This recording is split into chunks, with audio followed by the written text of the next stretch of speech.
Definitely. I would like to ask the AG to propose legislation for what we call small claims court. There are lots of poor people, to an example you just gave, that they have issues with others and sometimes with large firms, but the lawyer fee is greater than the fee you're claiming. It is their right. Yes. A right, the right that someone has. All of our rights exist in context. What is the context of a second medical opinion? Because you're disrespecting the process. No. Jesus, this is common sense, man.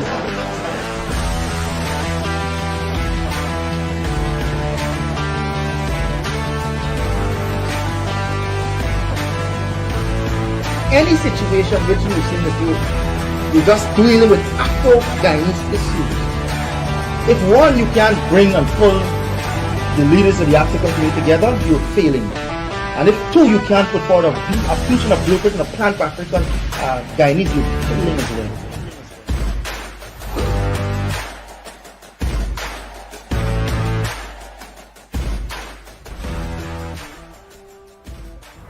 Pleasant Wednesday evening to you. This is the Freddie Kissoon Show with co-host Leonard Craig. Thanks for being with us. We hope you enjoyed our interview last Monday, and we hope you will like or appreciate the flow from Leonard Craig and I as we ruminate over different issues. I want to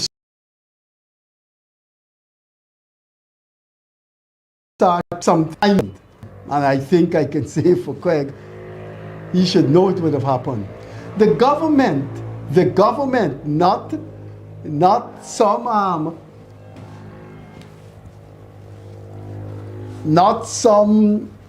organization or the army or the police, but the government, the elected government of Guyana, passed legislation to make the EID card legal.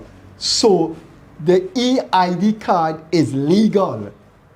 It is a government document which is not accepted only at the supermarket. It has the status of the paper ID card. It has the status of a passport. It's the new ID card. But the banks refused to take it. And the Attorney General was livid. But many of us could have told the government that the banks operate as a law unto themselves. You know what a businessman told me in the courtyard of the International Convention Center, the Artichoke Convention Center, in March 2021? I always remember it. March 2021. This is one of Ghana's most prominent businessmen and a businessman very close to the government.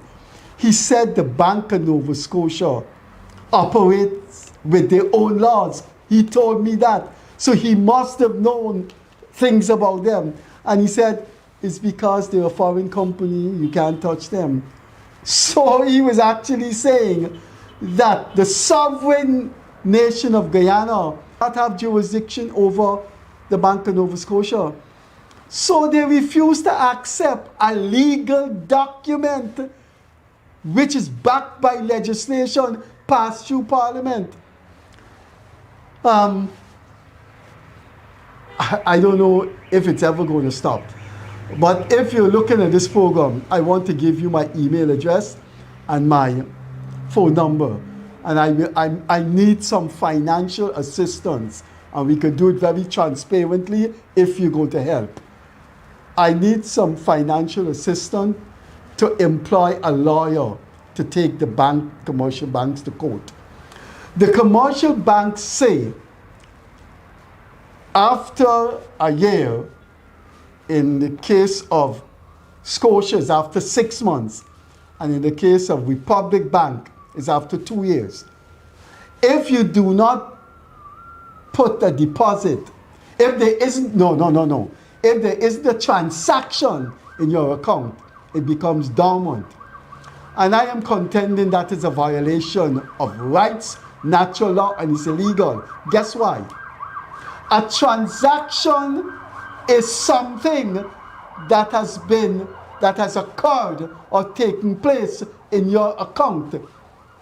It means when you get interest, it goes into your account. The bank does a transaction in your account. The bank is saying dormancy means you haven't put anything in the account.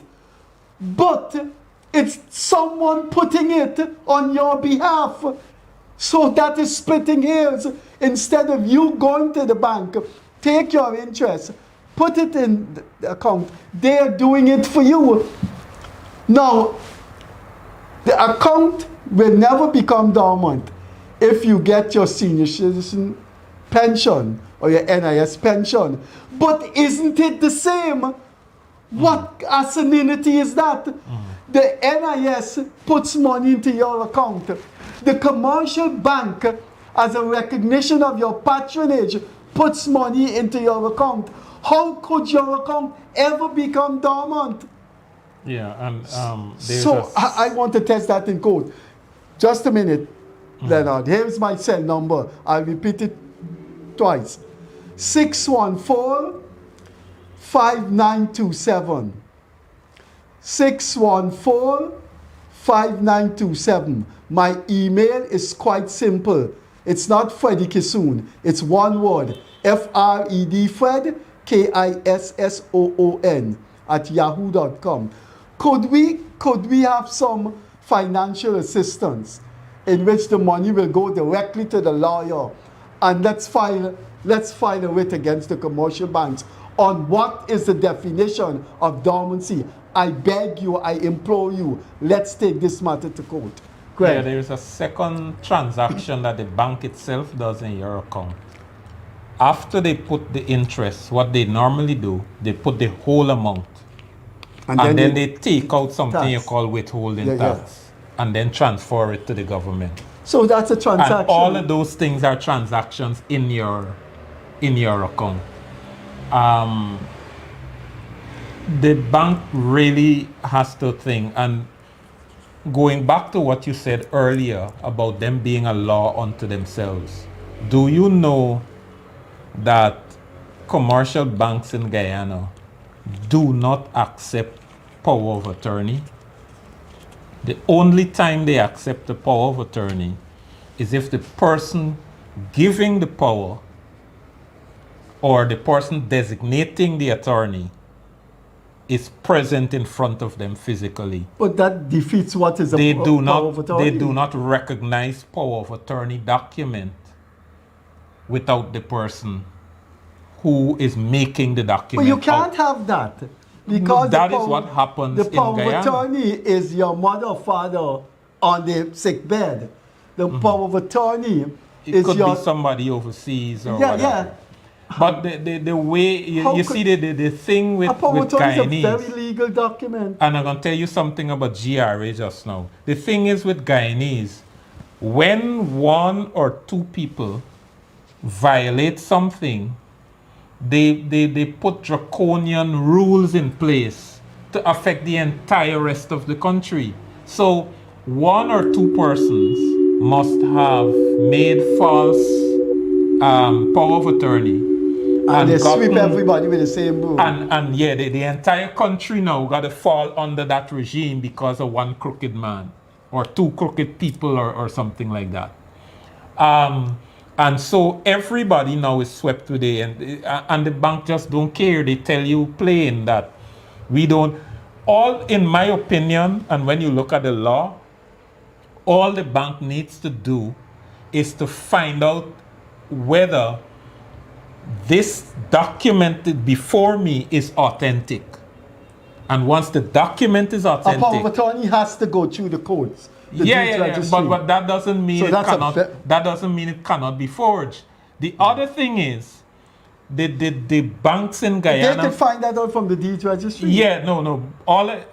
Okay. So what happened is because if somebody brought a forged power of attorney, is the deeds registry they got it from. So even if the bank was to go to the deeds registry to find out whether this document is authentic, the deeds registry would say yes, because the slip-up came from a clerk or something. before the filing But of that hardly happens, man. Exactly, that's my point. It hardly happens, and so the entire country got to fall under this yoke. And so what I was about to say is that the banks have serious they have serious what's the word? Not monopolistic. Serious reach. Yeah, as a group together, Yeah. there is a word for it that is not Tentacles, coming to mind. But when these banks come together, they have serious power, economic power, and they could put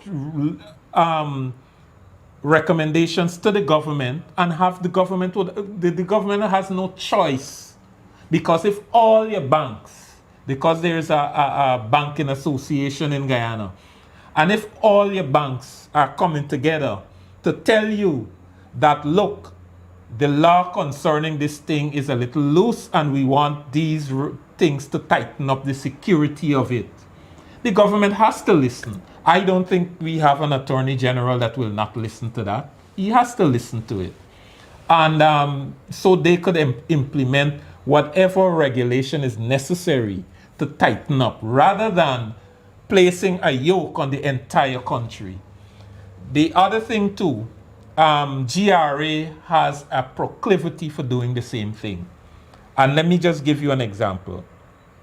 There's a type of vehicle that is a hybrid between a car and a minibus kind of thing. It's like a family vehicle called Voxy and what's the other one? But they got 9 seats in them. And I think under the law, you got to get 11 or more seats or 12 or more seats to become a passenger bus. And what happened? Some people register these vehicles and then work them on the road. But all of us know that you don't see more than 1 or 2 people doing that. And what GRA has done, and so people with a small business who buy one of those things could panel it up and use it as a quote-unquote goods vehicle. What GRA has done is say nobody in this whole country can come and register these type of vehicles as goods vehicle, because a couple of people use them to work minibus on the road. And that is so... I don't understand why people in Guyana, why people in Guyana, both in the private sector and in some of the government services, are willing to put these draconian requirements on people just because 1 or 2 people violate it. But stop there. Do you know what I'm coming to? I'm coming to, even if the private sector and the government is a little bit insensitive, that's where opposition and civil society come in. But you never hear the opposition go on Dexter Todd Facebook, go on Ganesh Mahipal Facebook. They never talk about the things that people that could have won them votes. Craig, if everybody has to get an account, a bank account, to get that 100,000, do you know how many? Do you know the whole country then will have to have a bank book? Do you know that 20-year-old guy that is getting remission from his mother or what have you, and he lives on that, he got to go? But do you realize the enormous pressure it is on the bank to register 600,000 people? How could you tell people that to collect 100,000 they have to have a bank account? And it's a catch-22, and I'm really, really surprised that the government could do this. No, but that is not... The bank is hustling people. That's not entirely accurate though, Freddie. The government has said the preferred way, just to clarify, the preferred way is to have a bank account and let's transfer it directly to the bank. But if you want to check by hand, if you do not, exactly, you can get it. But when is that? I think when they finish processing the those other thing, with bank accounts, then the next phase would be for But I those know, who I told Carrington that. and in fact, they started cutting checks. For example, the people in Region 9 have been getting their checks this week. they're going and- to collect it. Yeah, Not they donate it back, right. But print now, the but checks, take it to Region 9, and you go to a school or wherever and collect with your it. ID? Yeah, with your ID, just like this. Oh, and just then like they the will last come time. to, then they will come down to other regions. No, what about you have to register to collect online? Yes. You have to register online As to far as I understand it, yes, you have to register. But there's a lot of people in low-income areas don't have internet, don't have smartphones and those things. There's a lot of riverine area. Yeah, that's true. But I am sure, I can't remember the full content, but the finance minister, Dr. Ashni Singh, addressed some of those issues in a Facebook recording about 3-4 days ago. So you have to register online.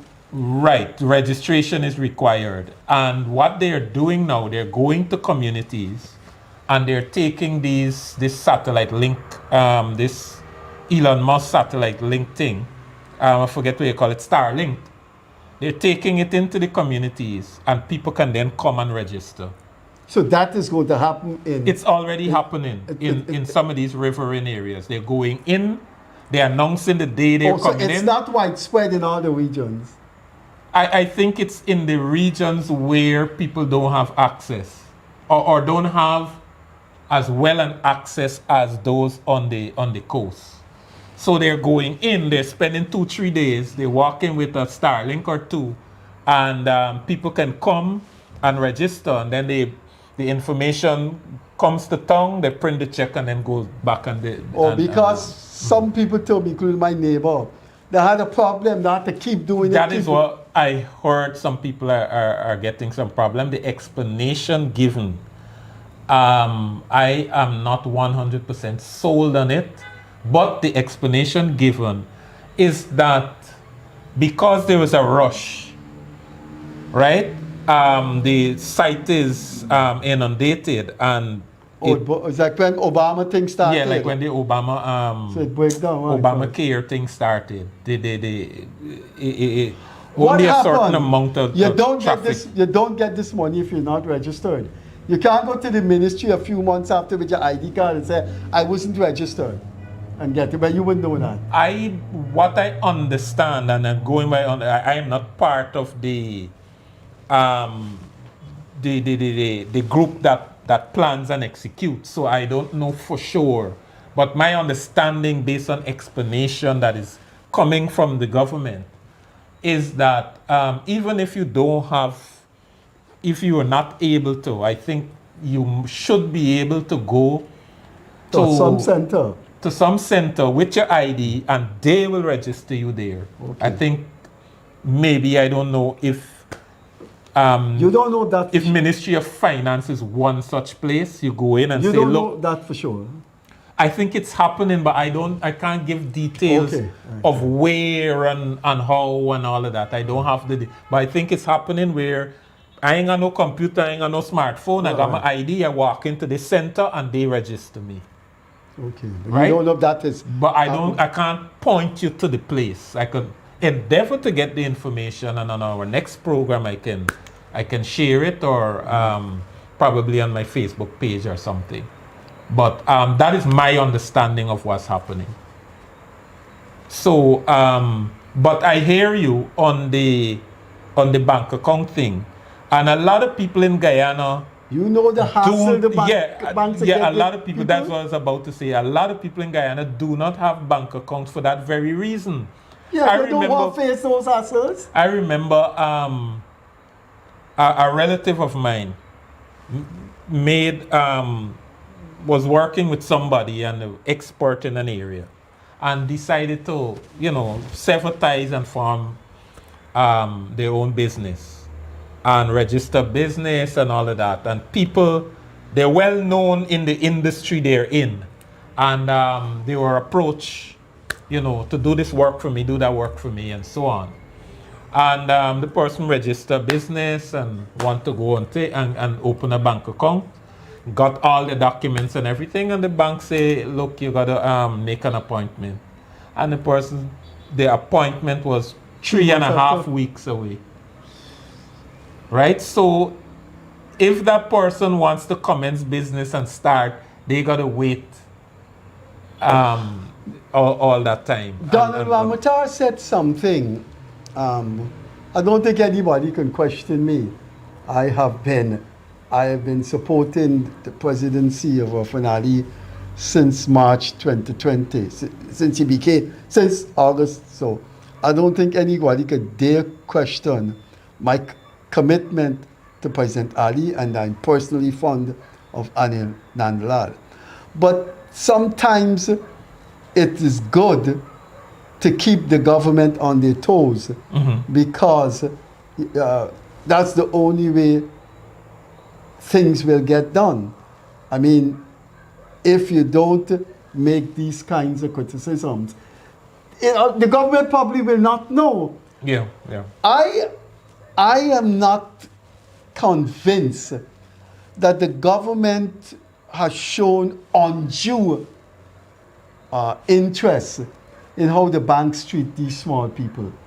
Now, the finance minister and the Bank of Ghana governor, Dr. Gobin Gango, they have to know, and they know, how important these remissions are to Ghana. Some people don't work. Some people don't work. Their sister or the big brother sending when they change it, it's a little 100,000 a month.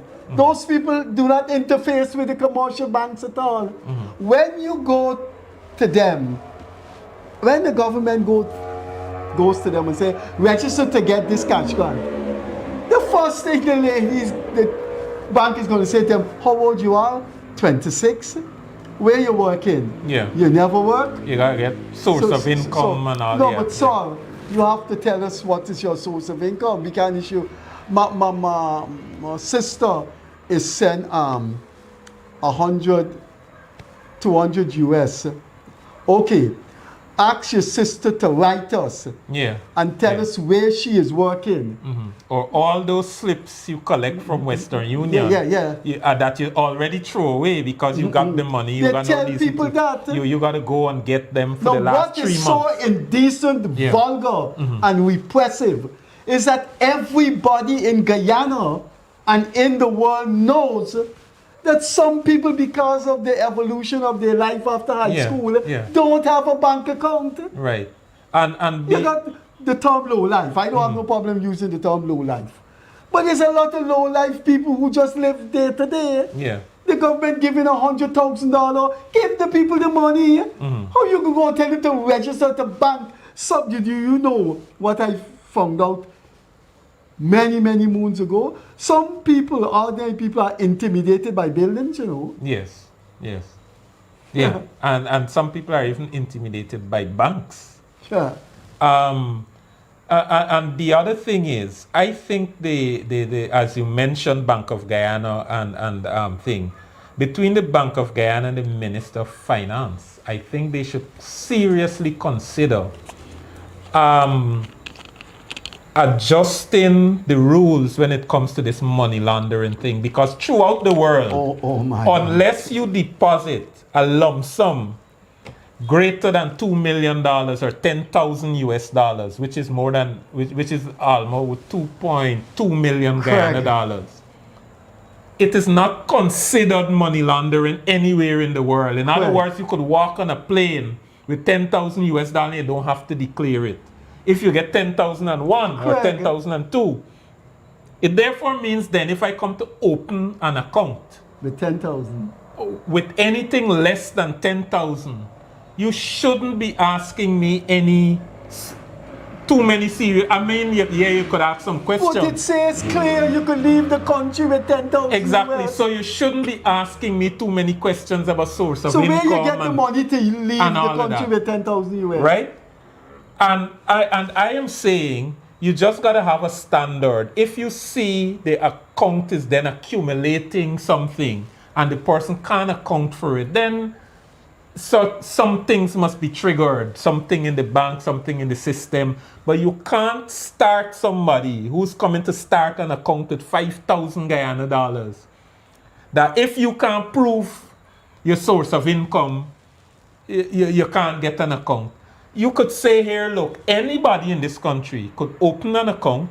It could accumulate up to $1 million or up to $2 million, but as soon as it goes over that, you got to prove where you get this additional money from. It comes back to there isn't an opposition to put the pressure on this government when the government is a bit slack. For those of you who are looking at this program in the diaspora, you're not going to believe what is big and boldly paced up at Western Union window in massive supermarket at Turkine. To send 200,000 Guyanese 2 pieces of ID and source of 200,000. No. How much, you know what is that? 200,000 Guyanese is, I think, 2,000 US. 1,000. 1,000 US. Yeah. Yeah. So to send 1,000 US Yeah. to your kid outside, you have to have 2 ID and source. And not only that, they But ask why you, 2 ID? they ask you 101 questions. You got to tell them how you and the person you're sending it to related. You got to tell them and all kinds of things. You got to, in some cases, What you got I to don't- prove Yeah. your connection to the person you're What sending I it don't to. understand is why civil society, do you know the Starbuck News and the Kaicho News have never done an editorial on the atrocity and despicability in the attitude of commercial banks to small people? Do you know Christopher Lamb? Christopher Lamb, I'm calling you out. I am calling you out for your hypocrisy. You are a financial expert, and you write about, I mean, you're near to me. I do a daily one, you're near to me. But I have done that so many times in this program, so many times in my columns. Why don't you get in the case of the banks about how they treat these small people? Maybe there is clients and you can't. Yes, of you course, can't of do course. that. And there's Ganesh Manipal. There is Terence Campbell. There is Odessa Primus. There is Dexter Todd, the man who brought a group of international forensic experts on the Adriana Young thing, and they couldn't give people their names. I mean, you don't see these things on these people's Facebook. No wonder they only got 12 seats from 31, and they can get 2 in the next Since we are on elections. the topic before we move off, another thing the banks do, right? They got something you call special clearance for checks above a certain amount. So the small contractor, so if you go as a small contractor and you do a contract for somebody and your employees expect to be paid, you finish the work Friday or Thursday afternoon, wherever, and people got prepared to check, and you got your workers to pay Friday afternoon, everybody is expecting to be paid. Jesus Christ. You can't That's take a a question, check. man. You That's can't a take a question. check to the bank, deposit it, and have it Withdrawn. special clearance because it's from another bank, and you have your account, let's say Republic Bank, and the check is written to, let's say Citizens Bank. You have to wait literally 3.5 days The before. workers can't get paid. So your workers got to wait till Wednesday. That's a question, you know. I believe it is, and I think the people who need the money the most. Are The small point people. is, the facility is there. Use it for everybody. What they ought to do is use it only for big transactions. I am saying the facility is there, the capability is there in the country. Use it for everybody. So when somebody comes to deposit a check, a small business especially, comes to deposit a check, you ask them, do you want it to go on 1-day clearance? There is a fee, $100 or whatever, to go on 1-day clearance. $200 for 2 days clearance, and then 3 days is the normal time, because on this occasion or on several occasions you can wait it doesn't matter. But when you actually need it, the facility must be there to facilitate. Otherwise, these simple things that cause small business to go under. Because one, you can't change the money in time to get your raw material to go and execute the job. You can, many of these things you can't do as a small business person, and then you get bad reviews, you get this, you get that, and then that affects your business, and then your business could go under just because you're being paid. Because there's so many delays in the payment systems in Guyana for small people. And what I learned is that big people and big business people in Guyana, they just got to make a phone call. Yeah, of course. And inside the banks, a lot of small people don't know. Inside the banks, there are private rooms in there. And as a big businessman, you can call, arrange a private room, and you show up and go in that private room and do your transaction.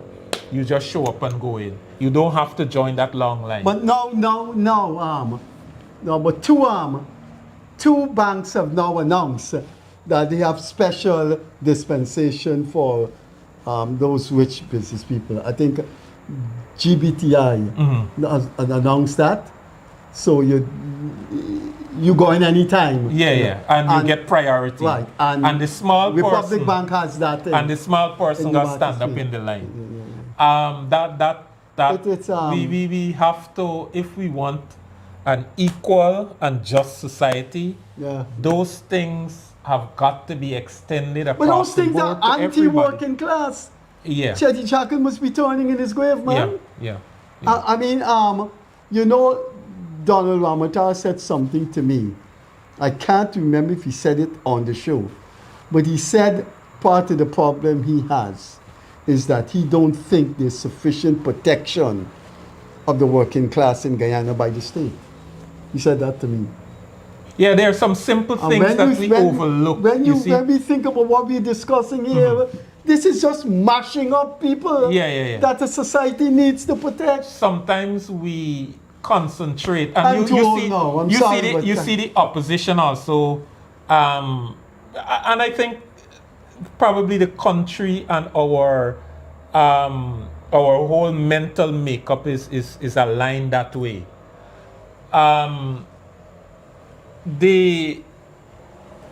Everything is geared towards mashing the poorer people, and so even the commentary from people, they talk about the big things, they looking after roads and thing, and sometimes we focus so much on that and we forget small people needs to and I think I mentioned this on this program sometime before.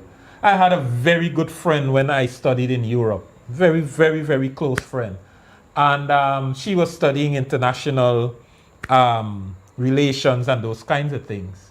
And one day we had a discussion, just a normal discussion, and I said, man, with your skill set in countries like the Caribbean and in countries like my country and so on, you come to work there, people would have a lot of respect for you and this and that. Or if you work with your government and it's posted there, And,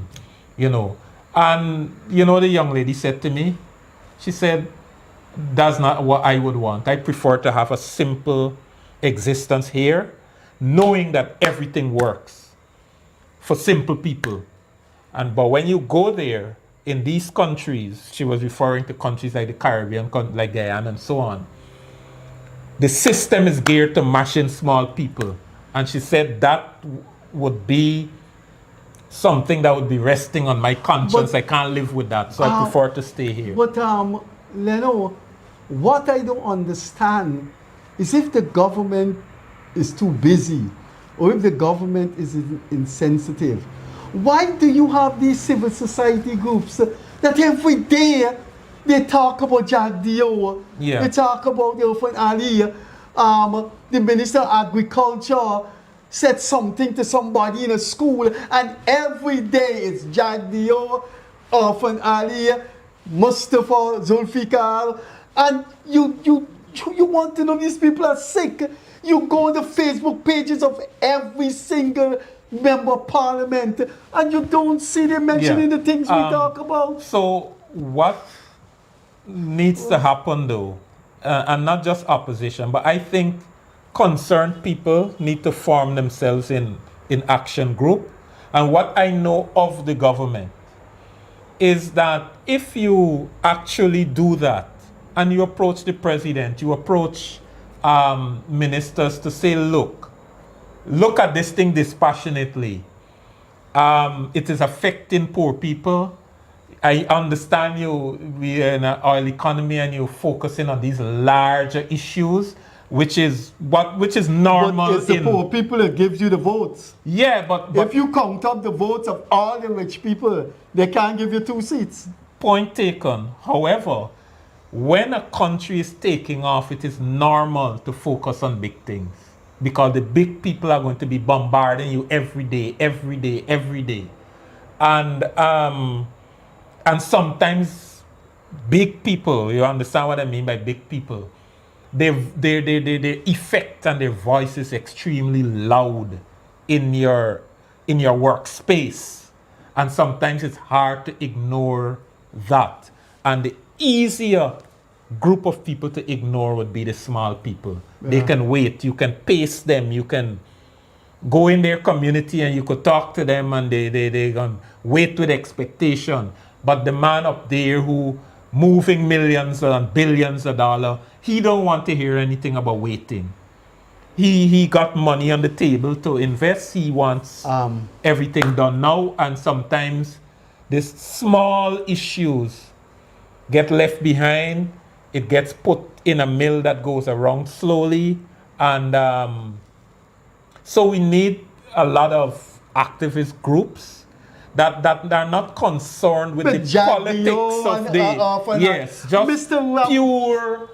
Keep this thing on the front burner. Yeah. Keep this thing on the front burner. You know, the culprits you have in this society that overlooks those things, the wretched Mr. Christopher Ram, the Starbuck News when it was... They never focus on... The Starbuck News had an obsession with the People's Progressive Party.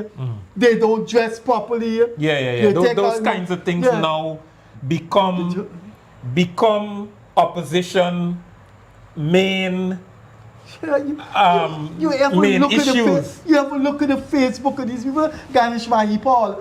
What is a Hindu minister doing at the Ramadan, at the mosque at Ramadan? Look what he's talking about. And the banks mashing up small people. And Ganesh Mahipal ain't no big rich man so he can protect the banks. Right. Dexter Todd, the brightest lawyer in the world. You know, you read the Facebook page, a dog get away. Read the parliamentarians from WIN and the PNC. What is that dog doing in the office of the president? People drive up and they see a dog like that. This what they, you know. So what happens is that the opposition and even some of these civil society groups, they are majoring in the minor and some of these minor things, and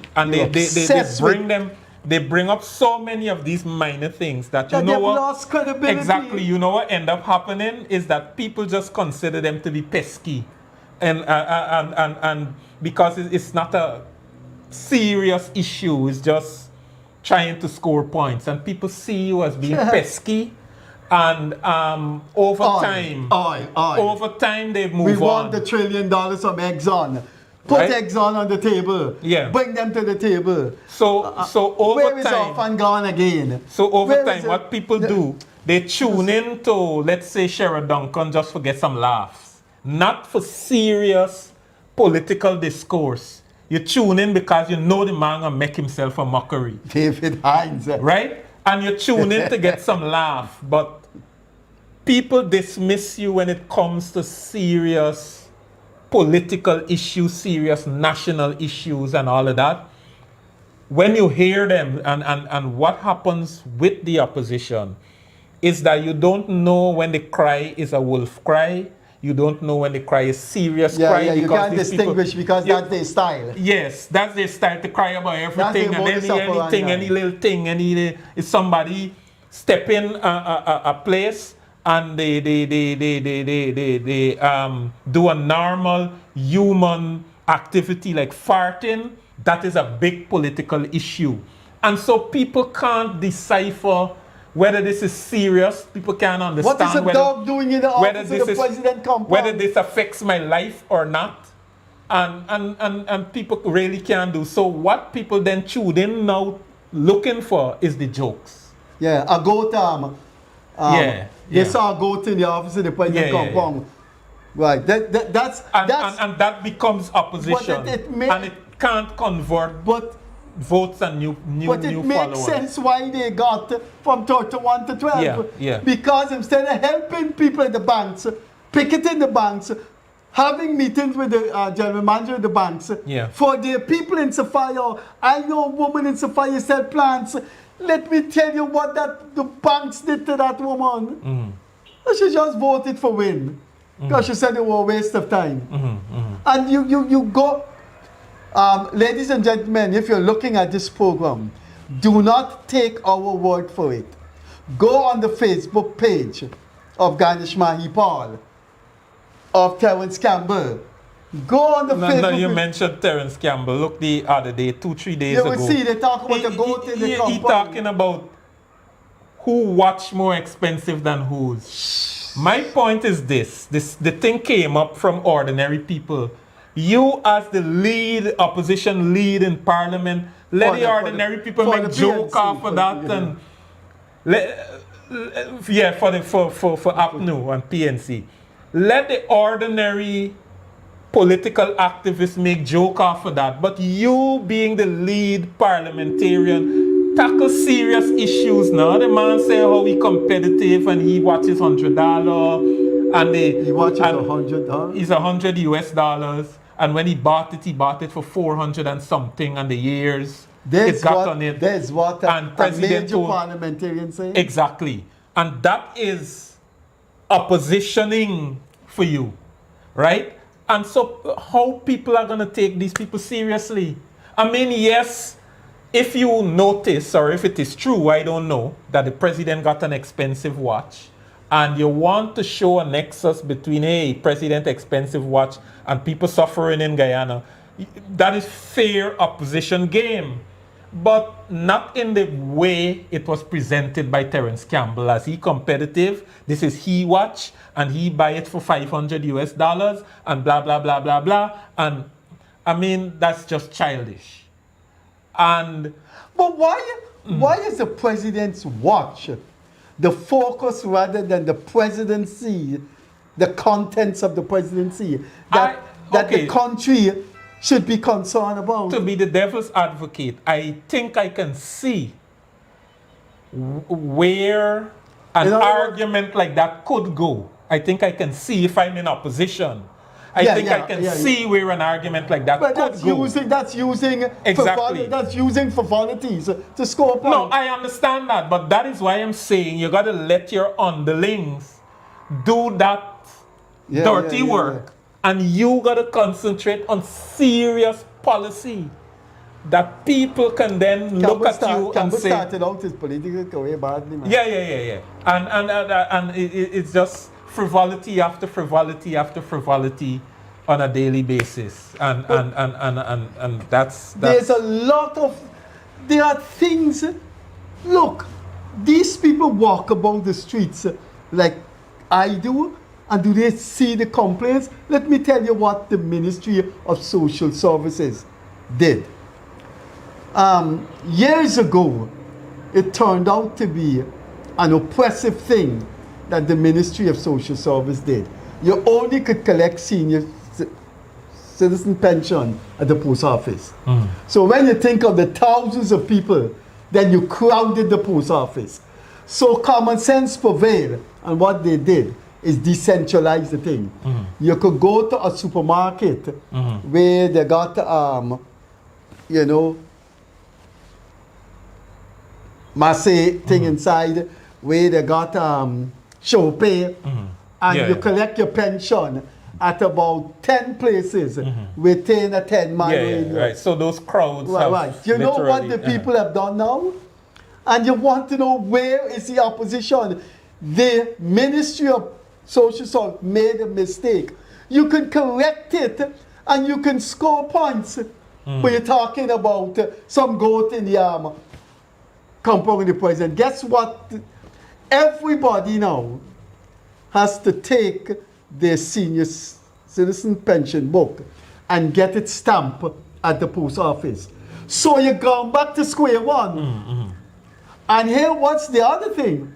Since the post office pays the pension money, then why you can go to the post office, get it stamped, and go somewhere where else to collect when you can collect right in the post office? All right. There. So let me say that, and this feeds back into what I was talking about earlier.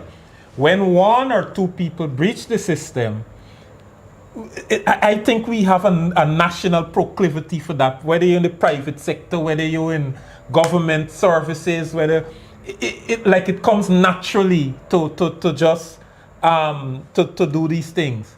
So what happened is that apparently all of these automatic systems for paying pensioners would die, and the system that pays have no way of knowing that this person is dead. And for 2 months, 3 months, the money gone into this location, and then the relative or somebody else, whatever.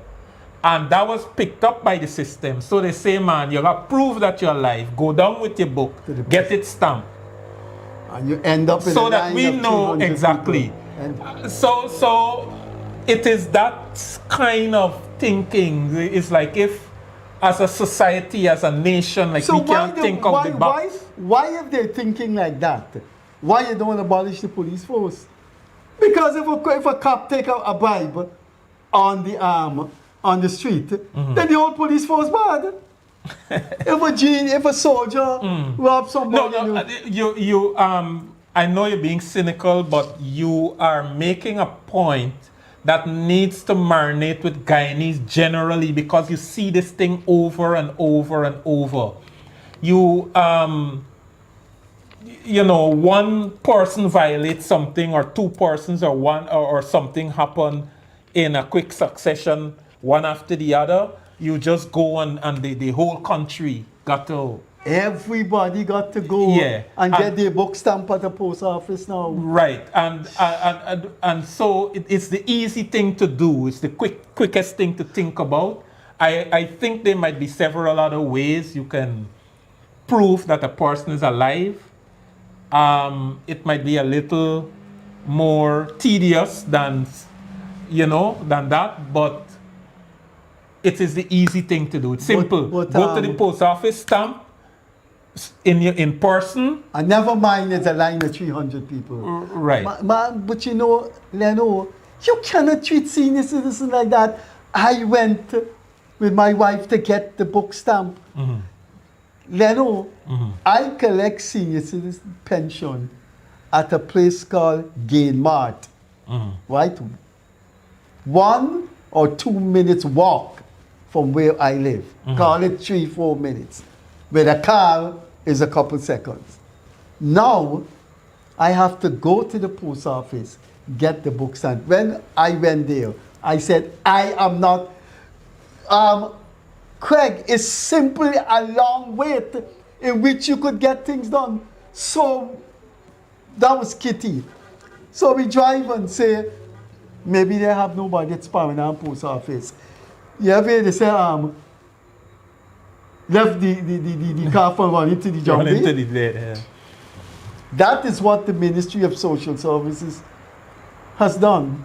And I'd like to know if Minister Vindya Prasad could explain that. So we got back to square one 10 years ago. Everybody lined up at the post office. And that's what I'm saying. Minister Prasad, you can't be serious. It goes back to I think it's a general mentality that we have as a people, and so we default into that position rather than digging deep to find a different solution. We just default into the simple thing. Let everybody toe the line. Let everybody, what have you. And I think we have got to detoxify ourselves of that kind of thinking, and as I said, I see it in the private sector. I see it in government departments. I see it in government services. You see it at little corner places. It feels like it's a national thinking. But we got to detoxify ourselves of that gradually and deliberately.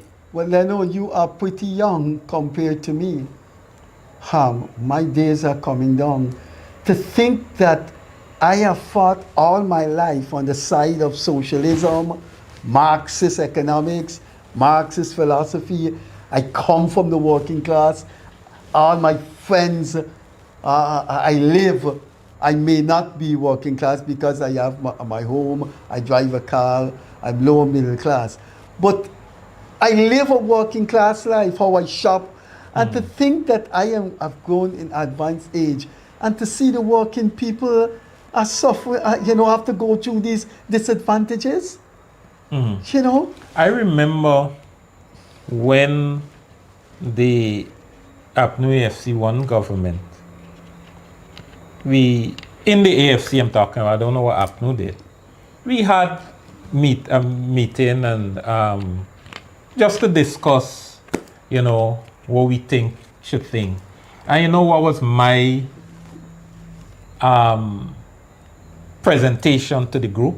My presentation was, let us fix as many of the little things for little people as we can, and your second term and third term would be assured. Fix all the little things for little people. Somebody want a birth certificate, they must get it. Somebody want a passport, they must get it without hassle, without having to. The system must just. And if you fix, and I would say the same thing to the PPP, I will go and warm up that presentation, make it more relevant for this government, and I would say, if you're in charge of anything for this government and you care about this government, fix any little thing for little people. And remember, after the government just won, I said in 2030, 2031, the thing that will win the government the most support when that time comes is if the small people in the villages, in the village offices who got to serve the villages, actually serve the village. I got a revelation for you. No, I think revelation may be the wrong word. I have an experience and an observation for you. And I think the operator signal we're going to end. We're coming out of time. But do you know small people? When I was very, very young, there was a show that hit the world like a bolt of lightning called Jesus Christ Superstar. Yeah. And there was a line in that movie, I saw that movie at Astor, Christmas Eve. There's a line in that movie where Jesus turned to Mary Magdalene and said, look at the things you have. They will be poor always, pathetically struggling.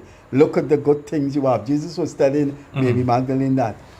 And I think sometimes working class people are their own enemies. When Priya Manik Chan is on a roll, going all over the place. Every day you're seeing Priya Manik Chan here, there, and everywhere. I'm not criticizing her for that. You see, but if these people, when she goes here and there, tell her, say, Minister Manik Chan, you know what the bank's doing to me? I sell my little plant, but they're so intimidated that they don't tell the ministers these things. So the ministers go around the place and say, I like the shoe you got on, you know.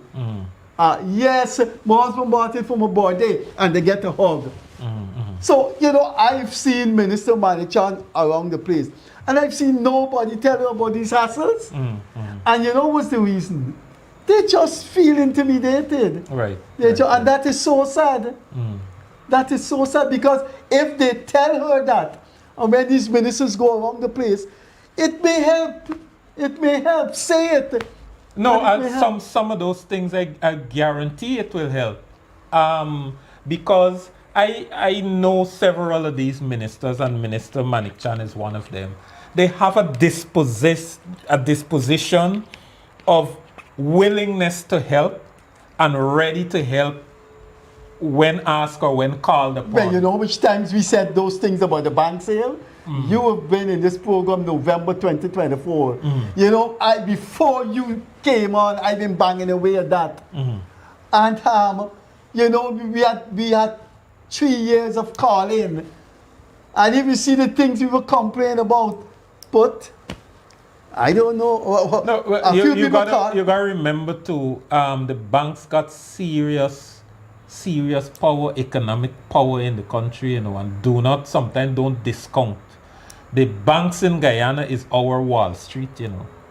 It's it's not trading of stocks and all of that, but the equivalent of Wall Street in America let's go out on that note, because you're not right. You're not absolutely right. You're impeccably right, because here is what the Minister of Finance said. And since he said that, the banks have more power. The banks showed that they have more power than him, and he may be powerless to act. He said the Anti-Money Laundering Act is a blueprint that the world country subscribe to. In other words, that you have the law of the sea that everybody subscribe to, Geneva Convention that everybody country subscribe to. He said the Anti-Money Laundering Act is something that the same document all the countries subscribe to. Yeah. So he don't see why there is this hassle in Guyana. And he said that it began there, it ended there, and nothing has changed. And I saw him in close quarter, but we were discussing something else. And getting all I wanted to say, but you said that thing. What have you done to ease the pressure in poor people in the banks? But the over Guyana, where they were like, we were like that. I want to see a good life for them. We will see on Friday.